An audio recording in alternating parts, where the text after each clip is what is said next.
or if you are just getting started. So we're going to go through a couple different things. I think you guys have the slides with you as well, so we'll kind of keep on trudging forward. But what we want to try to give you is, how do you get started working with an expert? What are some of the valuation basics that you should be aware of if you have a client that comes in and says, well, I need, part of my litigation issue is going to be a valuation. You can at least talk enough to get you to the point of getting an expert involved. And then from there, we'll kind of look at how an expert can actually help you when you're going into deposition of other experts, how they can help you with their own deposition, to understand what they're going to be testifying about, as well as when you get to trial. And so that kind of gives you a basic outline of where we're going to go. We're going to try to leave enough time at the end for you to ask some questions if you have any. If you have something super pertinent in the middle, we can certainly try to get to you, or you can yell from the chairs. Part of the first part of this process is kind of selecting the right expert. And so I know that when you are, if you're not doing a lot of business valuations, you may not have a team of people that you kind of consistently use. But when you start looking at different experts for a particular case, a couple things that you'll want to keep in mind are, what are the actual credentials that you can have in order to do a business valuation? And does your expert have any of those credentials? Sometimes when we get a case, there may be a CPA that has been with the business and knows the business in and out, and they say, well, I can run some numbers and give you an idea of what the value is. The problem with that is, if they don't have a valuation credential, the information might not really stand up in court and when they testify. And the other is kind of the background motivation, right? So, is the value going to be reasonable? Is there going to be some, perceived conflict with that particular person? And they may know the business. Now, they can be a valuable asset in your case, but I would probably seek out some type of third party that could give you the valuation perspective, because you want them to be able to defend it. And there's nothing really wrong with contacting the business accountant and saying, hey, can you give me a back of the cocktail napkin type idea of what you think this business might be worth, just for planning purposes and things like that. But what Melissa says is very true. If they don't have a valuation background, if they're not certified, if they've never done the process before for the purposes of litigation, you're not going to want to use that for anything other than your knowledge at the outset of the case to kind of figure out, am I dealing with a $1 million business or am I dealing with an $11 million business? And I would also keep that conversation, if you're going to have it, between you and the accountant, and not really involve your client, because you want to cut down on the ability of whatever those conversations are that transpire to end up coming out in court if that accountant's later called as a witness in your case. I mean, the general rule is, the moment you say a number to your client, it's going to be permanently ingrained in their head. It doesn't matter what rationale you go down through the entire case. It's that first initial number. Now, the other thing to keep in mind is they will also have a first initial number, possibly because they've talked with their spouse, or the partners have talked, or they may have a perceived value. And so sometimes we have to have a conversation of, what is your alternate reality value, which is not necessarily true and defendable, and what's the actual defendable value. And then between testifying experience and industry experience, I mean, it's going to depend on the particular type of case.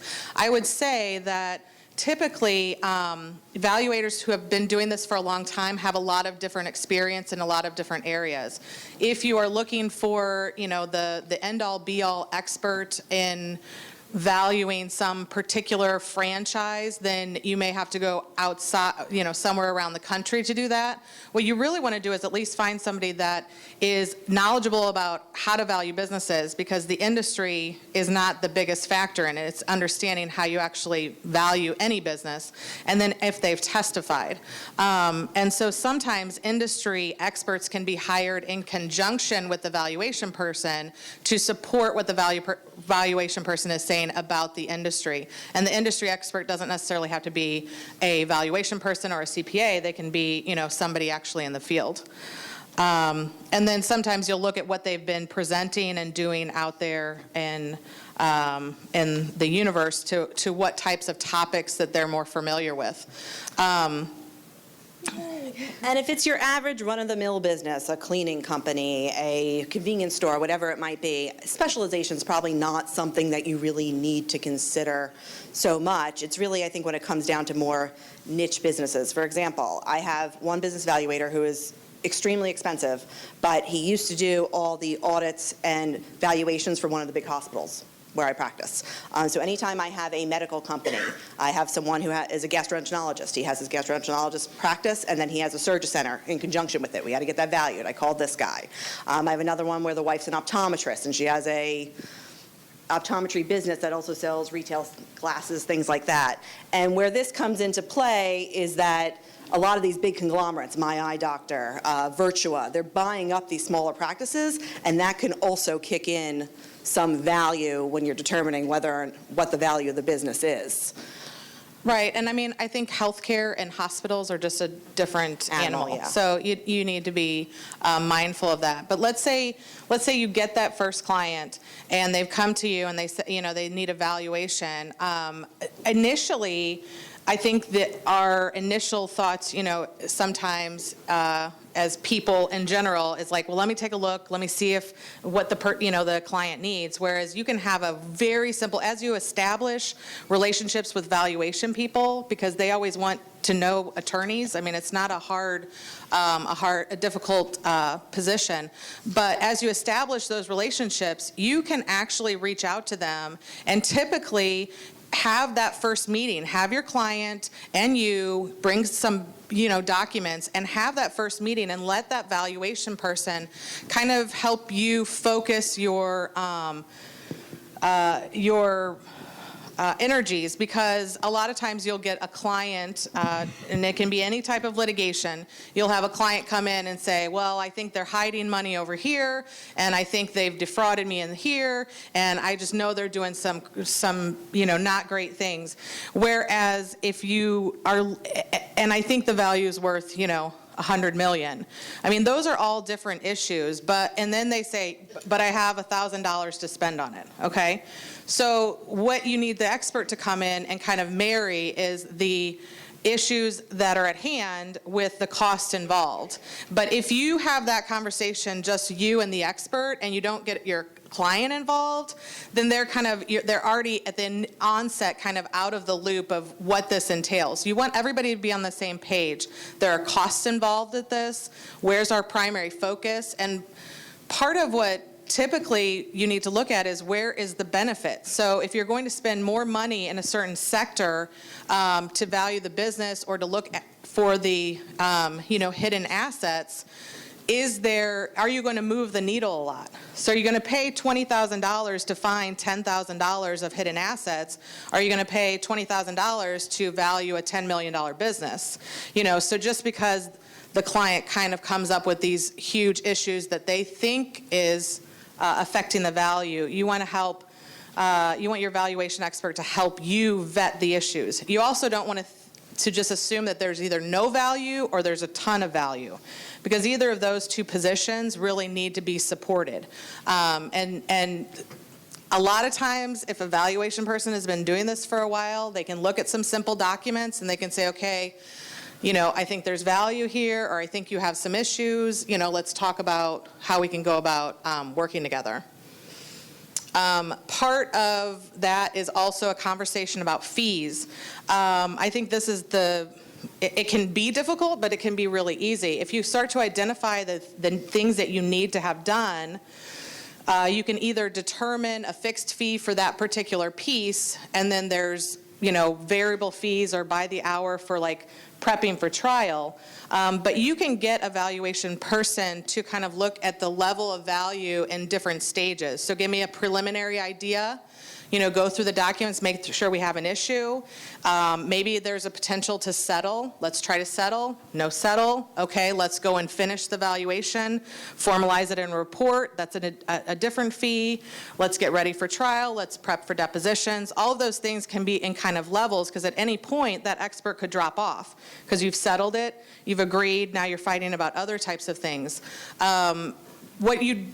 What I've seen happen, and it's not probably a good idea, is an expert says, well, my fee is, $400 an hour. And the attorney's like, well, I will send you a bunch of business, so maybe we could do it for $350 with $350. And the expert says yes. I've been on the other side of a deposition where the expert did testify that he gave a reduced rate for that law firm. That's never going to be the smartest idea. I mean, it's not smart that he testified to it, but it's not smart that he did it in the beginning. So part of it is, I would encourage you not to try to reduce an expert's hourly fee, but try to lump the things that you need into dollar amounts that make sense to you, or, let them tell you that's not going to be feasible. And then if your client's there, you guys are all on the same page. Okay, we're going to do this in this time frame. This is what it's going to look like, and then we're going to reevaluate. You're going to want your client to have some sort of understanding of what this process is going to look like and the costs that are involved. I can't tell you how many times I've had a client where I've said, I think we're going to need to have a business valuation of your business, and them say, oh, I could just call my accountant and he'll tell me about what it's worth. It's way, way, way more involved than that. So typically either before we send over the engagement letter to the client with the fees and the retainer and what it's being expected by the valuator, I also have a letter that I send to the client which breaks down, this is what a business valuation is, these are the steps that you can expect to be involved, this is what the potential cost range could end up being, these are the things that are going to be expected of you throughout the process to contribute. So they have a clear understanding by the time they see that engagement letter with a $5,000, $8,000, depending on what's involved, price tag on it. They have something from you saying, oh, okay, I get it. This is going to involve a lot more than just having my accountant look at my QuickBooks and say, oh, I think this is what this is worth. Part of what we're looking for when we get involved, after you kind of made that decision to move forward, is this is going to be some simple items that you can start to get from your client kind of at the onset. So you're already getting various documents, but at a minimum, if you can get some financials, a lot of times smaller business won't have any internal financials, much less reviewed or compiled or audited. So then you're going to get tax returns, and sometimes they'll have an actual tax return for the company. Sometimes it'll just be part of their own personal tax return. Any of the agreements, a lot of times businesses of all sizes have agreements that stipulate how a person would buy in or out of the practice. Doesn't necessarily mean it dictates what the value is, okay? It just means, because if you really read the contract, it will have certain situations that will happen. Not necessarily do they do anything about divorce, and even if they specifically addressed how you would value this in the form of divorce, everything is kind of up to the courts. So I wouldn't say, but it's good to be aware of how they've set it up. A lot of times when they set up this agreements, they set it up to actually have the value be fairly high, because the owners are keeping themselves in mind, and if they want to buy out, they want to sell at a fairly high price. The fixed asset listing, all that is going to be a list of all the things that they possess, all the things that they have, what they bought it for, how much it's been depreciated, and what it's currently on the books for. Doesn't mean that's what it is actually worth, but it gives an idea of all of those different assets. This is pretty important if you're looking at a business that the value is derived from its underlying assets. Manufacturing company, equipment dealer, car dealership, any of these types of things that actually have hard assets that could contribute to the value. If there has been any purchases in or out of the company within the past 3 to 5 years, these are very, very, very important. Part of it is that in some instances and situations, we can't ignore them. Okay, so if there was, especially if there was a third party buying into the organization, whether it's higher or lower than anybody anticipates or thought it was a transaction that happened between two willing buyers, willing sellers, which if you know anything about valuations, fair market value is a willing buyer, willing seller. And so kind of hiding that information is not going to be helpful. It's better to use it, be aware of it, and see what effect it has on the value. And the arm's length of that transaction, I think, comes into play. If Correct. son bought into his dad's business for $20,000, that's going to carry about zero weight. Right. If it was an arm's length transaction where some person that they didn't know that was brought in through a broker came in and bought 50%, or there was some more extrapolation between the current parties and the transaction, that's going to carry a lot more weight than something that's... Well, and recently I had, and we were just discussing this earlier, but recently I had a situation where the company actually did buy a bunch of properties, but they were distressed.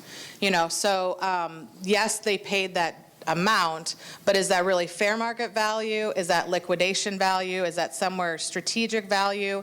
All of these different terms are different ways that you can actually value a company. Because a distressed sale is not an open buyer, a willing buyer and a willing seller. It's a sale that happened under distress, under different circumstances. Correct. I mean, and in that situation, you have, in that particular situation, we have appraisals and valuations and such right prior to the sale that would purport to have a different value. Now, again, you're going to be bringing both of those things into the court situation, and it's going to be whether a judge can understand the nuances of that type of thing. The expert's going to have to be able to explain that. And that list, I let my evaluator guide that list. When we go through when we are at the engagement letter stage, I say to my evaluator, what documents do you want? So I can have my client start putting those together. Different jurisdictions vary as far as discovery deadlines and such go, but in a lot of these jurisdictions, you need to have your expert report out by the time your discovery deadline is over. And sometimes that discovery deadline is 120 days after you came in for your initial appearance before the court. So it takes a business evaluator some time usually to put together a valuation. So I usually want right from the outset my client gathering those documents, putting those together so the business evaluator can get started right away. And a lot of times there's some follow-up. All right, well now I reviewed these things, so I also in addition need these things as well. But I want my client to be prepared to be getting those things together quickly, and I want my business evaluator giving me the list of the things that they want quickly so that we can get everything done within the guidelines that have been set by the court, so you're not entering into a battle with opposing counsel because your expert report was late or they didn't have time for a rebuttal or whatever it might be.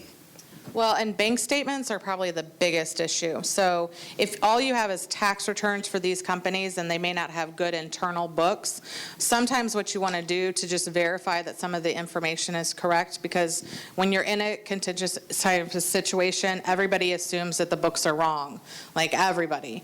And so getting some of those bank statements, depending upon how far back you have to go, who has access to it, it really sometimes takes a little bit of time to get. So, and part of the process, and then we'll go straight into kind of what are some of the valuation basics. But once you get all of that information and you give it to your expert, it's going to be good if they have a site visit or a client interview, typically the owner. So if you are kind of not on the owner's side, the operating owner's side in any kind of litigation sense, you're going to want to be able to set up that interview so that the valuation expert is going to kind of put all those numbers into their spreadsheets, kind of get a preliminary idea of what the historical financials look like.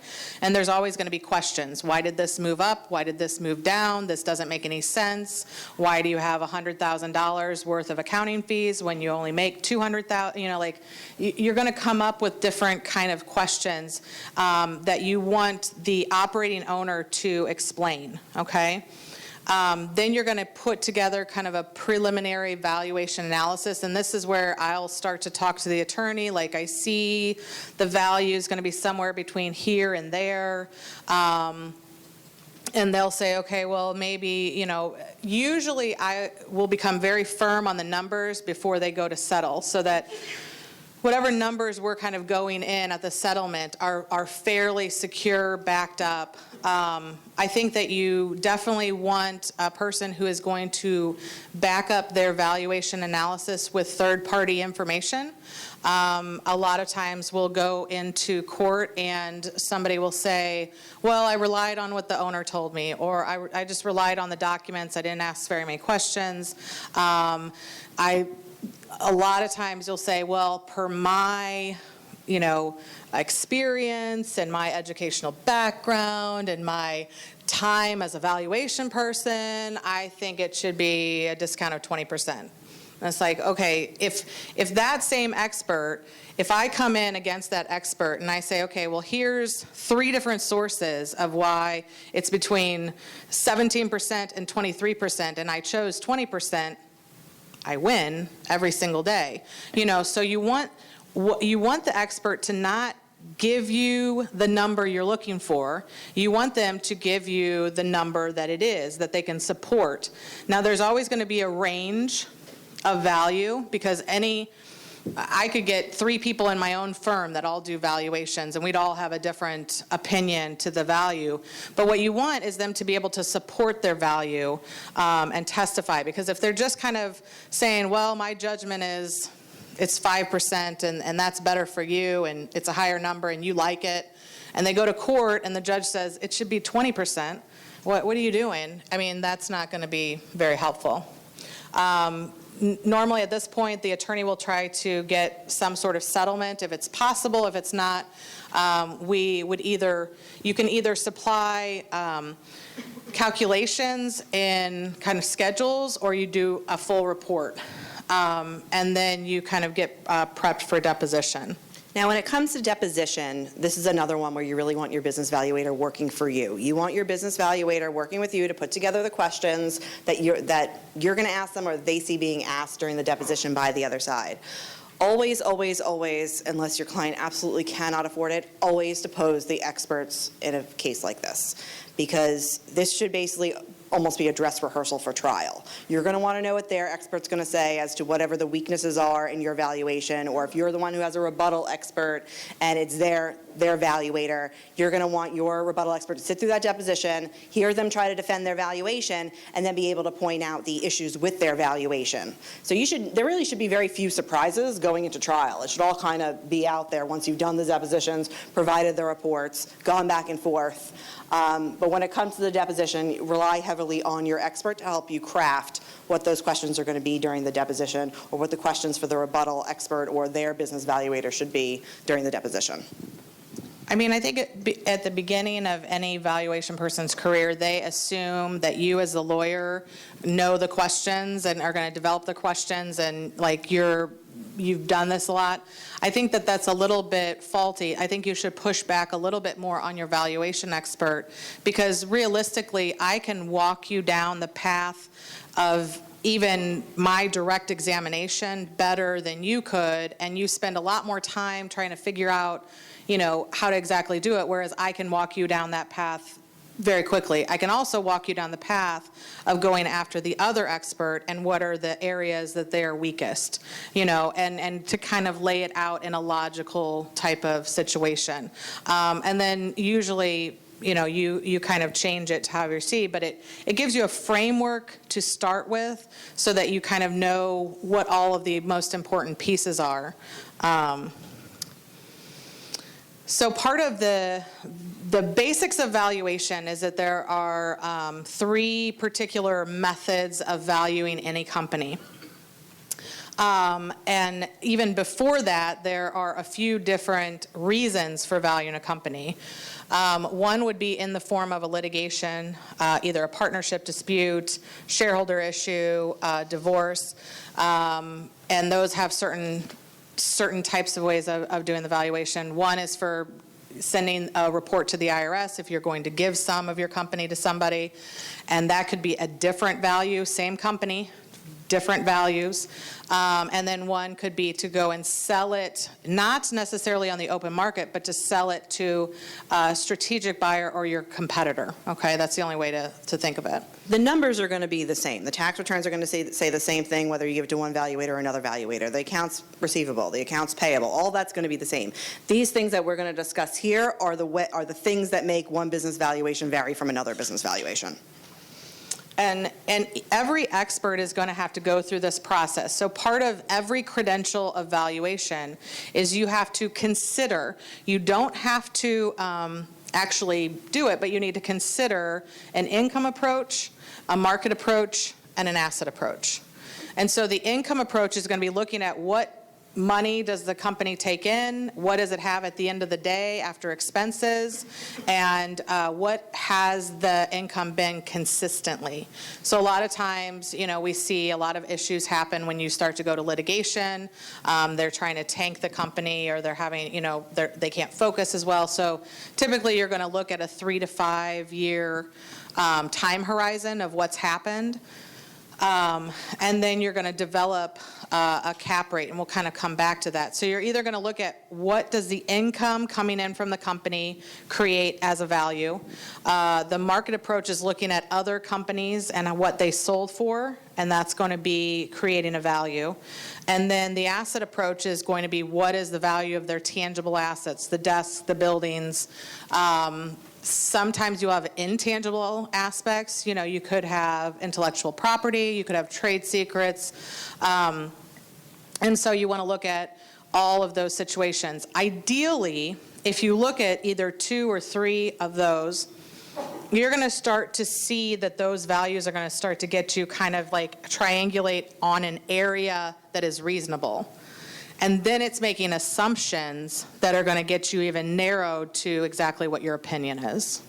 And under some of these approaches, there is going to be some difference in the numbers. One valuator may add back in certain things that, say it's a closely held business and he's running some personal expenses through it, or they throw a big party at the end of every year or something like that. Some valuators will say, I added that back in. It shouldn't be coming out at the end of the day. It really has nothing to do with the value. It has something to do with the value of the business. This is money that was there. They just spent it in a way that I wouldn't necessarily say it should be spent, especially if they're newer expenses. And I guess Cash surrender value of a life insurance plan, things like that. There are typically 4 areas. So if these are the valuation approaches, and then there are a lot of approaches underneath those, the 4 areas that an expert is going to fight about a valuation with another expert is going to be the cash flow number, which she was talking about, and basically how much cash flow is truly operating business would continue into the future, okay? So if you're paying for lavish trips and meals every day, what's reasonable? If you have a huge owner's compensation, that's going to be a big issue as well, and it may need to be adjusted. The second issue is this cap rate or a discount rate. The inverse of a cap rate or discount rate is actually a multiple. So a lot of times we're more familiar with like an EBITDA multiple or a revenue multiple. When you're out there looking at companies, everything, a lot of times everybody, it's 4 to 5 times EBITDA. Okay, that's just a general. It's not necessarily as easy as that, but the inverse is the cap rate. So as experts, we're going to fight on what that rate is. I would say that's the most visible fight for experts, but that's actually not the biggest value driver. So if I'm at a 16% and they're at an 18% or they're at 11%, yes, that does change the value and it does move it down. The lower the value, the lower the rate, the higher the value, okay? But that is a multiple on the cash flow. So basically, the cash flow is really the bigger fight of how you came up to what you think is reasonable going forward. And I can't tell you how many times I've had cases where I've had business valuators on either side fight over a 5% difference or a 3% difference in the cap rate. And then you say, well, it all comes down to the end of the day, what's the difference? Well, by the time you put in their cap rate and put in the other one's cap rate, and then you average the different approaches, the difference $20,000, $40,000, depending on the value of the business, and it just at the end of the day doesn't really matter. But like Melissa said, it tends to be something that people really fight over because it is so intangible, I guess. And I the think right that word. sometimes it's helpful to have your valuation person give you their perspective of what the other side's going to come, the assumptions the other side. So what I'll typically run is like the high assumptions, the low assumptions, and what my value is.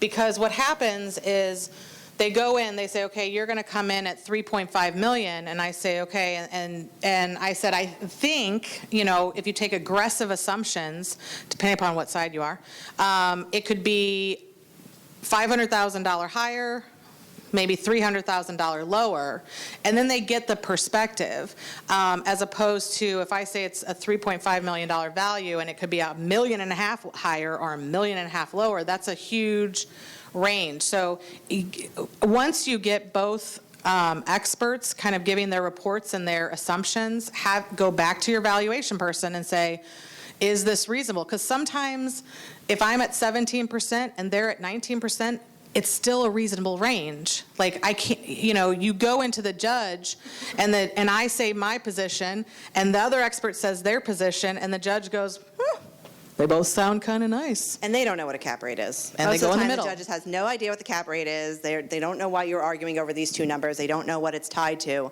So you really want to have your expert try to tie it to something so that the judge understands and can say, well, I understood that one, so that makes more sense. That's the one I'm going to go with. And I was in a situation recently where the judge was like, oh, it's just a $4,000 difference. And I was like, right, but that's the $4,000 difference equates to multiple millions of dollars difference. And once he was able to understand that, he was like, oh, okay, so the fight isn't at like what the end number is. The fight is understanding, is that really a $4,000, where in that spectrum is the $4,000 difference, and who has more support for their position? And in a lot of jurisdictions, the judge is not allowed to split the baby. They're saying 0, you're saying 4,000. It goes, oh, well, I'll just go with 2. They're not allowed to do that. They have to pick one or the other and use that. The other two kind of places that the valuation people are going to fight are these things called discounts. It's not to be confused with a discount rate. It's just a discount. So it's a discount for lack of control. If for whatever reason, the owner only owns 25%, then they have no control. If there is a discount for key man issues sometimes, so you may have an owner that owns 100% of the company, but they're very integral to the valuation. You will encompass that issue either in your cap rate or in your discount, okay? It could be 2 different areas. It could be both areas, depending upon what the issue is. And then a discount for lack of marketability is pretty much across the board unless there has been an agreement by both parties not to include that. It is basically, the concept is, if I decided today to sell a company, how long would it take me to actually get the money? Okay? Whereas today, if I sold 1 share of Apple stock, I could have the money today. Maybe tomorrow, maybe Monday, whatever. But you see, like, it'll be a fast conversion. So the discount for lack of marketability is how quickly can you convert that asset to cash, okay? So when you're looking at a company that holds investments, so all of them are liquid investments, you will have a lower discount because I can convert those to cash a lot faster. If you have a privately held company that does something very specific or is a little bit nuanced, or even as smaller companies are harder to sell in general, you will have a higher discount for lack of marketability. But again, it comes down to the expert being able to support their position by using there's databases, you review transactions, there's things called restricted stock studies and IPO studies, and all of these things are kind of what you should see as some sort of support. And there's usually a lot of literature, especially if it's the type of company that these valuations happen for often. They'll talk about appropriate marketability, and your business valuator will know the literature to turn to help support their position. With all of these approaches, if there's going to be some reason why your business valuator doesn't think it's appropriate to consider one of these approaches, they need to articulate that in their report. They need to say, I didn't consider this approach for X, Y, and Z reason. They can't just kind of leave it out and not address it. And I will say that normally the cap rate or discount rate realistically right now, I mean, and seems like a wide range, but it's not, somewhere between 10% and 25% is where it would be normally, because you have real estate's lower and startups are higher and things like that. The discounts, so discount for lack of control and lack of marketability, I'll give you the standard. If we are sending a report to the IRS, and we are higher than 50% as a total discount in those two issues, it will get looked at. So that being said, typically you will see both of those discounts as a combined discount below 45 or 40. And if you start seeing it, I mean, I was actually recently, the judge said that he heard somebody come in at 78 and he almost laughed. So that should just be a range that if you see something that's 2%, 3% total for those is not reasonable. Unless your valuation person could really support it, it's just not going to be what a judge normally sees. Can you give kind of an example of different businesses which may be on different ends of the spectrum, like Control, a franchise where they're overseen by the parent company would have a lot more control than, say, I don't know, give me an example. That would have a higher discount? Yes. So a franchise, you actually would have a really serious issue, because most of franchise, I'll just pick on you for that example. Most franchises have very strict restrictive covenants as far as whether or not you can transfer. Like you don't, that's true, yes. It's hard to sell it, it's hard to buy into it. There's, but if you had, let's see, for a small discount, again, you're going to move down the ladder of, you're going to have investments like mutual funds. I mean, you're going to have like a family partnership that has just kind of retained the investments, and I would have a very low marketability rate for that.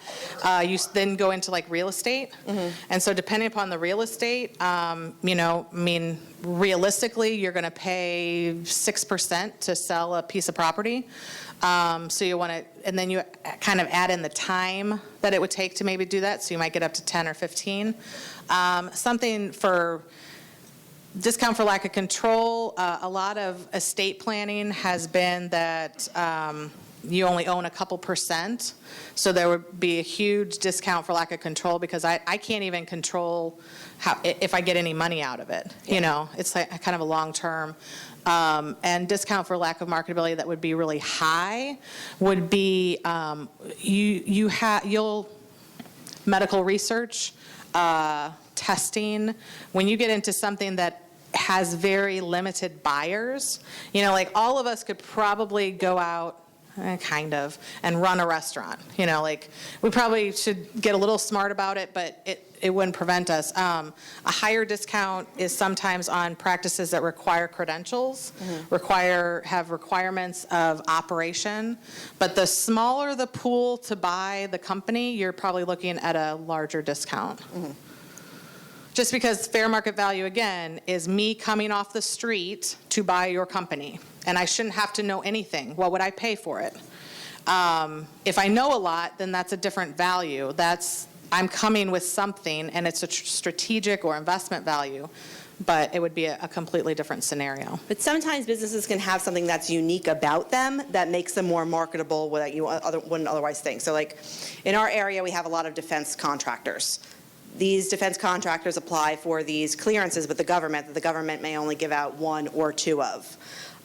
So you'll have a business that's a closely held corporation that you would think that the marketability discount rate would be one thing, but they hold one of these clearances, and Concentra and Deloitte and Boeing and all these other big contractors want to buy them up because they absorbed that company, and now they have that clearance that they didn't have before, and it opens them up to all these contracts that they can now get from the government. So little intangibles like that tend to come into play as well. Any questions before we move forward? So some of the other issues, if you are operating in Missouri, as well as Illinois and other places, Hansen case is a very Missouri-specific case for divorce. basically governs how we would value a professional practice. And a professional practice is really a practice such as lawyers, accountants, doctors, dentists, anywhere where you would need a credential, training, something that would allow you to validate your services. And so if you have an expert that is valuing your dental practice and you ask them about Hansen and they don't know, I would ask them to look at it.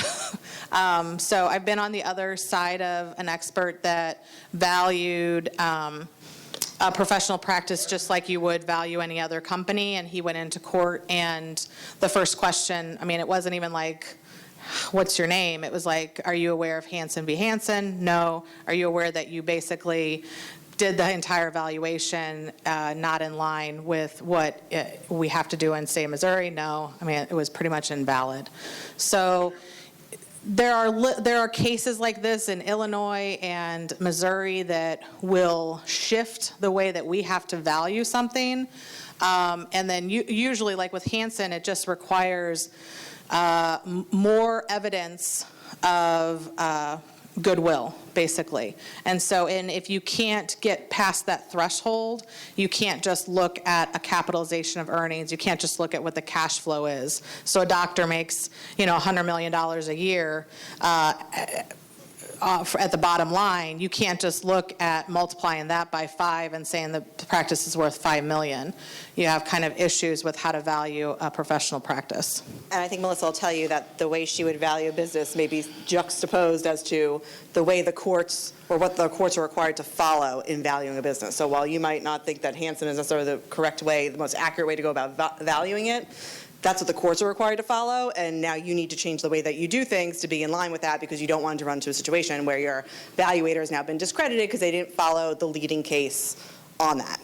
A simple example in the state of Missouri is that in the income approach, you can look at the past and what has happened historically to indicate what the value of the company is, and then you can look at the future. So the past would be capitalization of earnings is the official term, or excess earnings, and then the future would be a discounted cash flow method.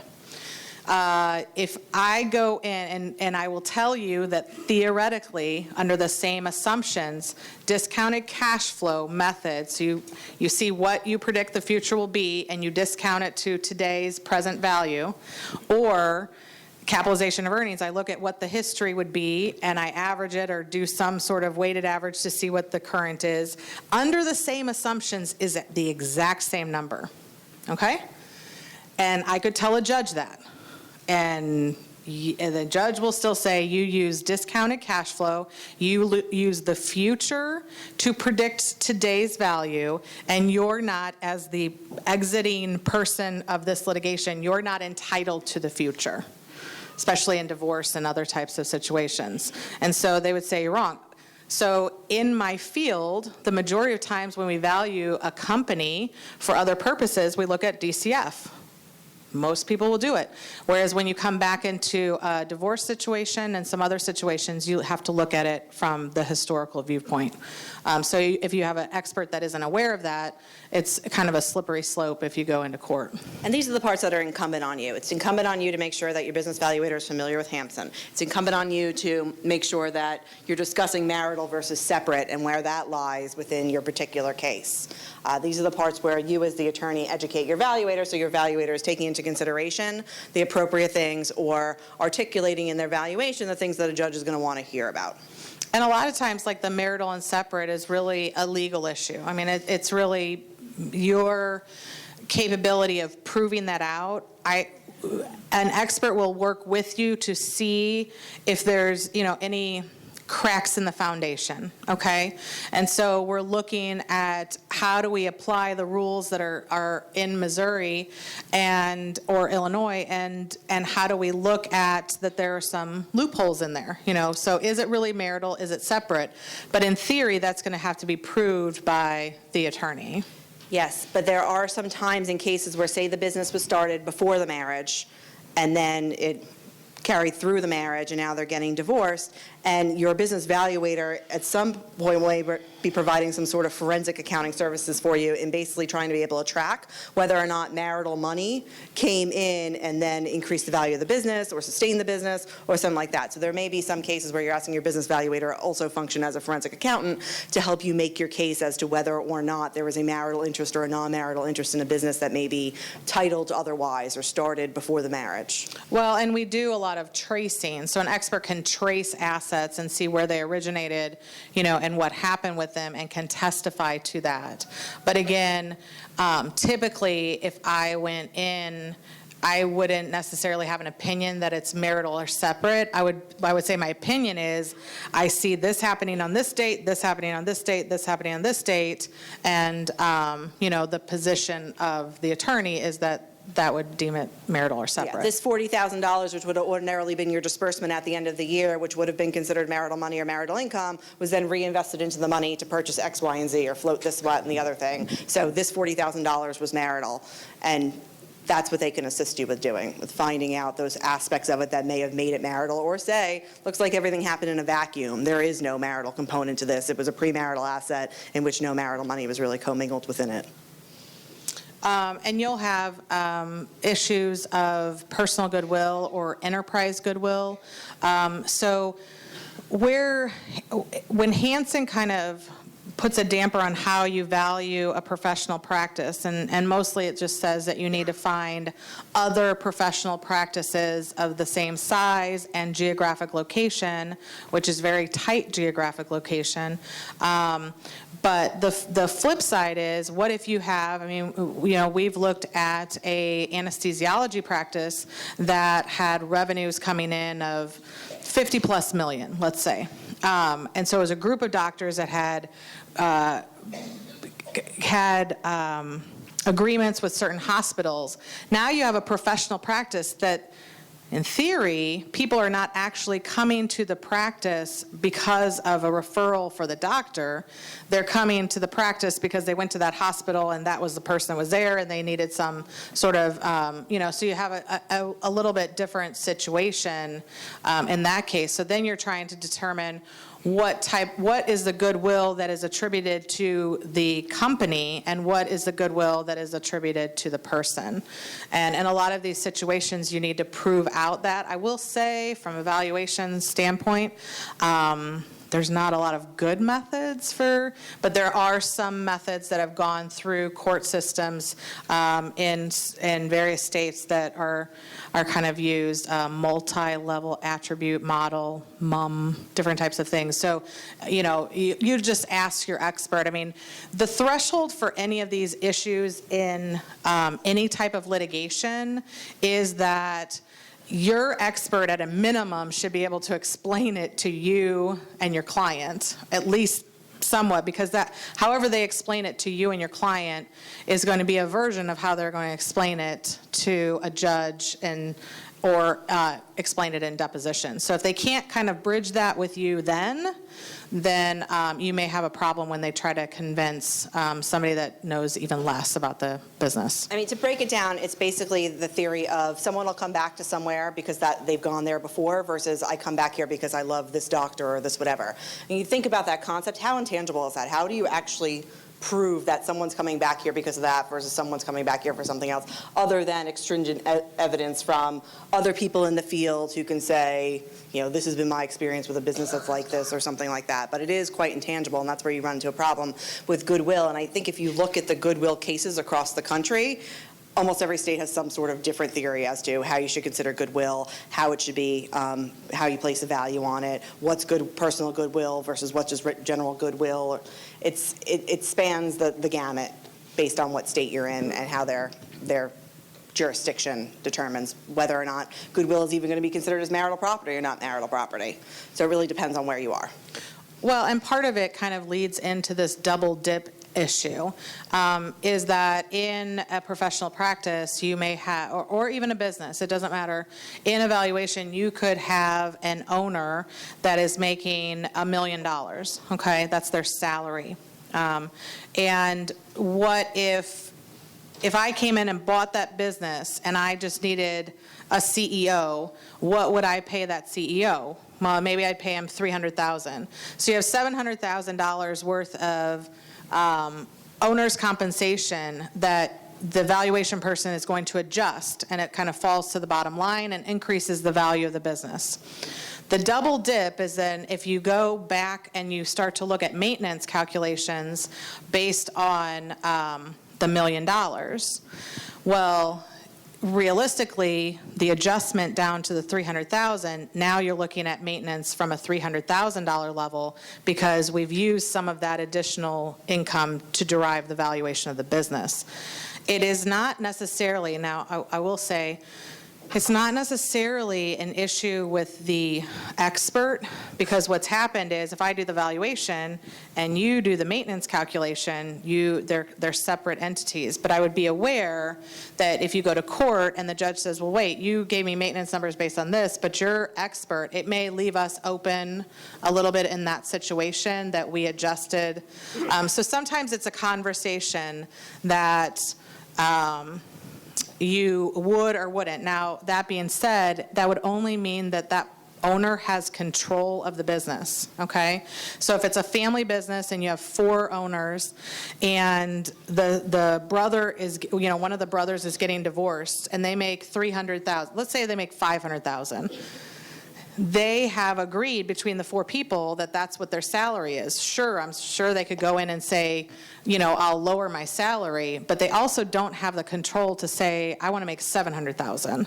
So in that type of situation, is there, even if there was an adjustment to be made, is it better to just leave it at the amount that it's at? You can use that as your maintenance, and the value is still unchanged for that particular issue. So, they're not exclusive, mutually exclusive, but I think you should be mindful. Not always are you going to have your expert run your maintenance calculations, but be mindful if you're going to have an inconsistency there. If there's going to be a disparity, make sure you can explain why there's a disparity between the two. Don't just leave it open so that opposing counsel, in their closing argument, is saying they can't even agree on what the income is. Just make sure you have it's being articulated why there's a difference, if there's a difference.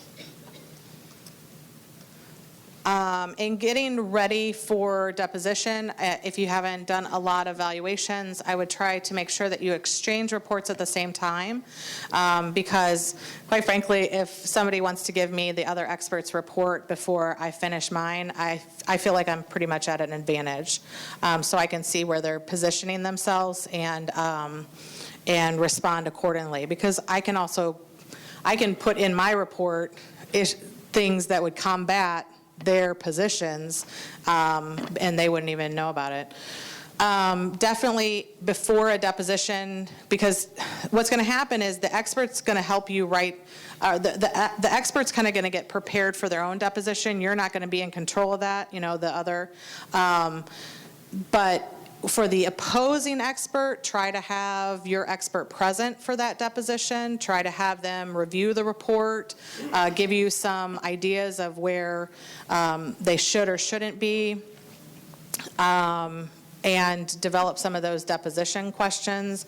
I've had a couple situations where during deposition, we asked the person, how did they support some of their premises, and they told us how they supported it, and it was in complete contradiction with a lot of the major valuation people in the country. And we go to trial, and they get them up on the stand. They say, do you know who Shannon Pratt is? And you guys probably don't know, but he kind of created the valuation industry. And they say, of course I know who Shannon Pratt is. And they say, oh, okay. So you believe what Shannon Pratt, is one of the leading experts? Absolutely.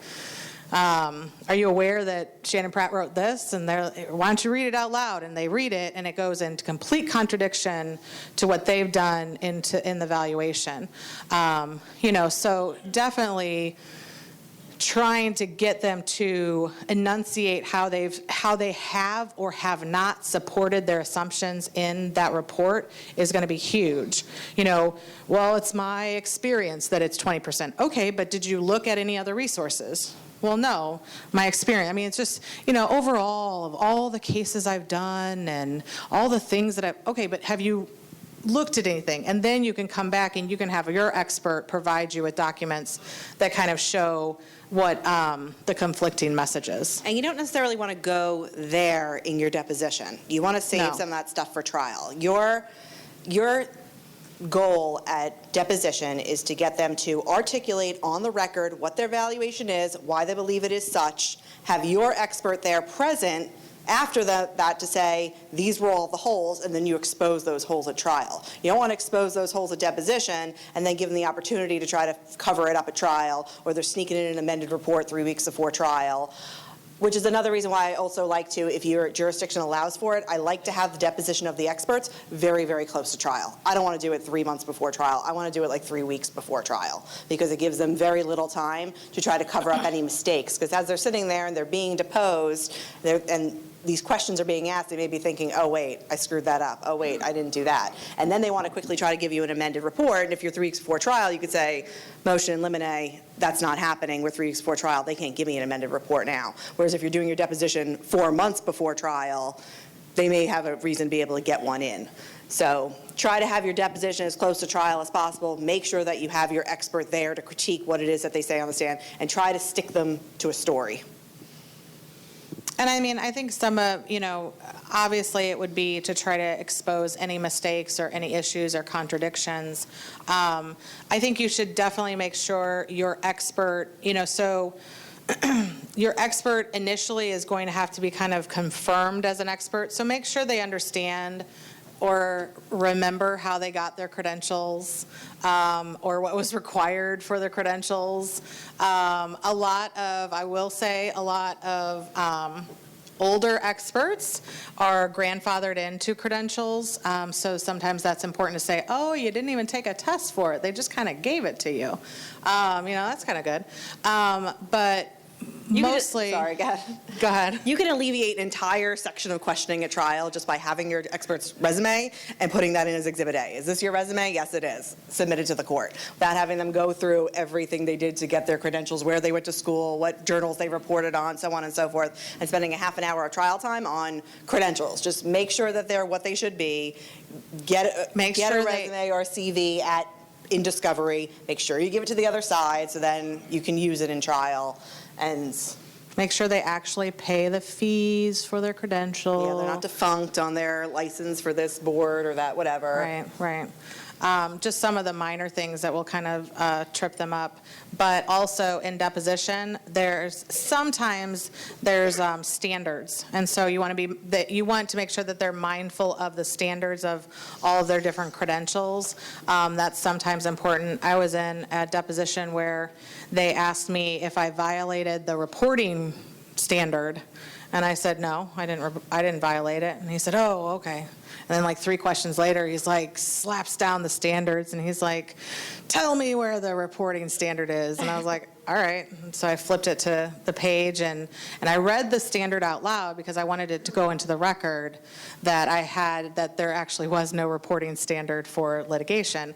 But the interesting part is that the questions that you ask will signal me to where your expert is, in that what I knew was his expert told him that I violated the reporting standard, which was incorrect, and he was able to tell that his expert was wrong. And this is where it becomes so important that you're using a evaluator who has litigation experience, that you're not using a evaluator who came referred to you by somebody because they knew somebody's brother and now they're going to do evaluation on your case. You want to have someone who's testified at trial, who's been deposed, who's seen the dog and pony show, knows what to expect, and it's going to be on top of things like that, on top of the tricks that lawyers play when deposing an expert and when cross-examining an expert in trial.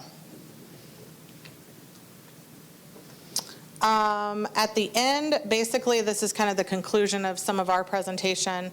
If you're actually going to get all the way to trial, I think this is really important to involve your expert in helping you get prepared, and kind of identifying where are still the issues in the valuation, if there's any support that contradicts any of the valuation.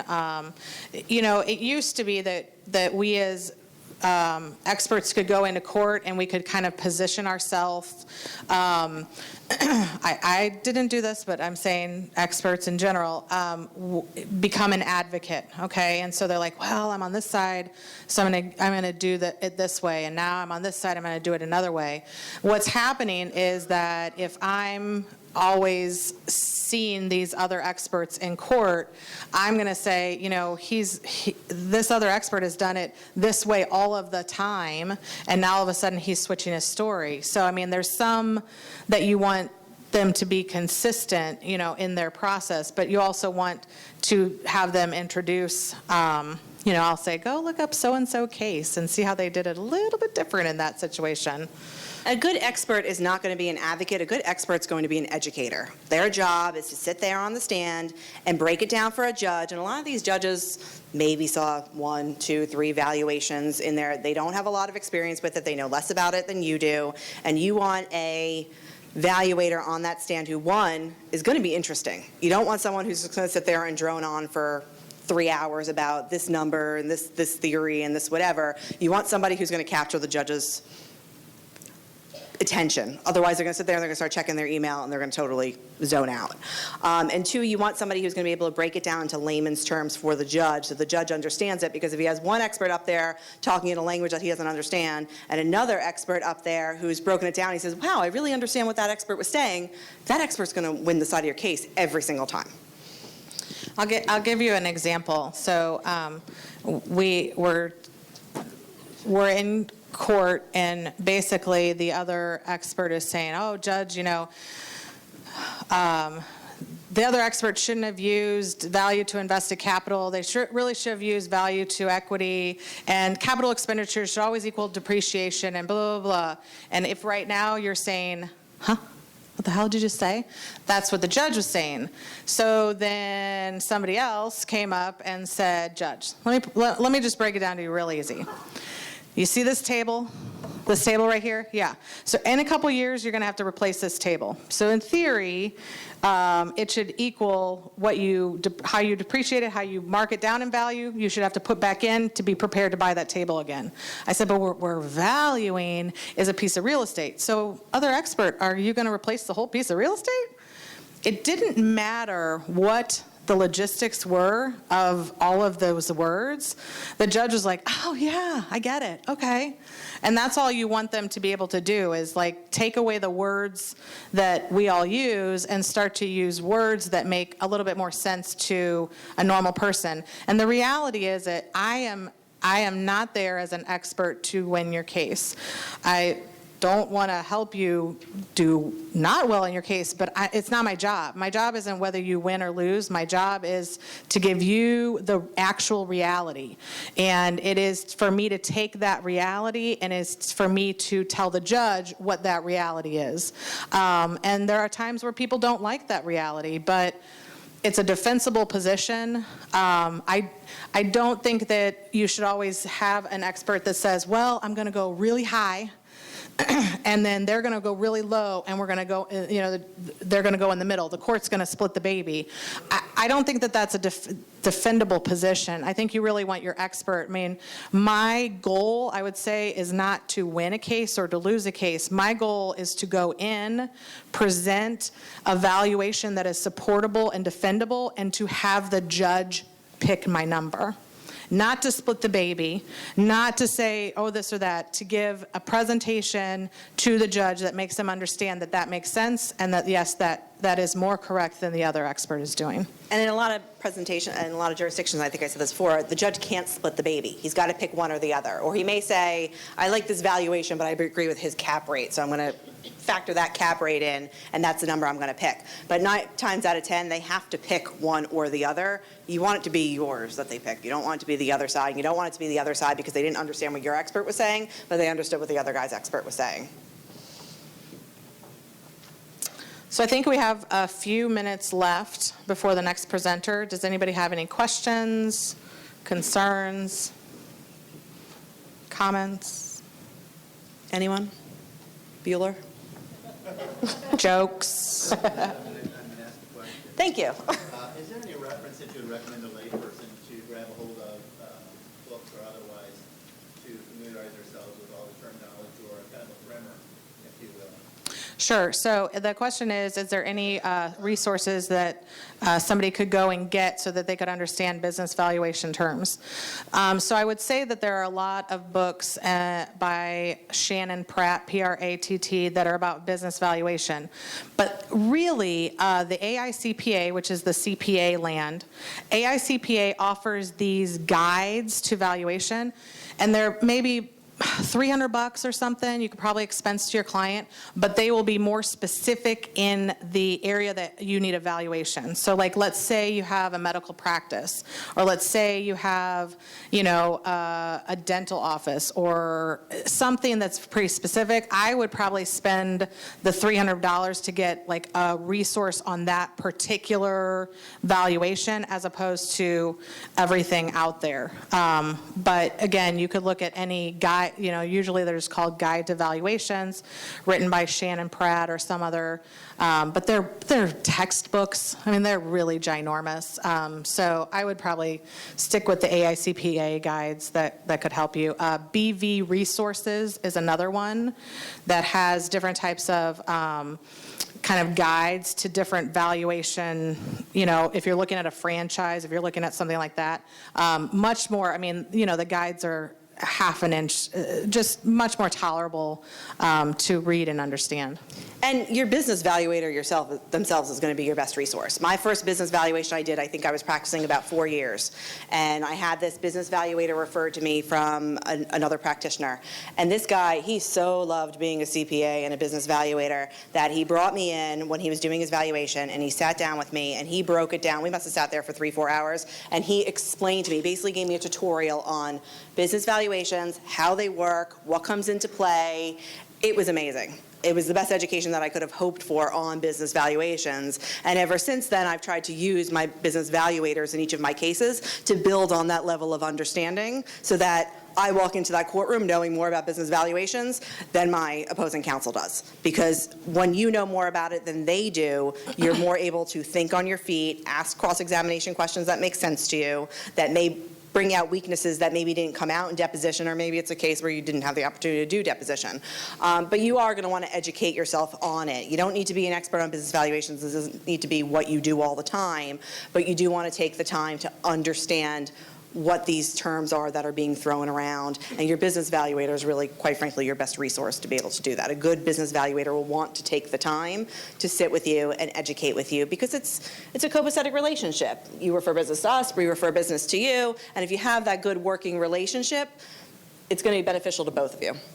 Yeah, and you can look at a prior report that some expert has done which should enunciate kind of some of the language. A lot of times valuation people have access to paid resources that you won't have access to, so industry reports and market data and all of that good stuff. And I send out those types of reports all day long because we have an extensive access. It might cost you to get access for 10 grand, where you can make a call to somebody that you know in the field and they can get it to you and just PDF it to you. So I think it is beneficial.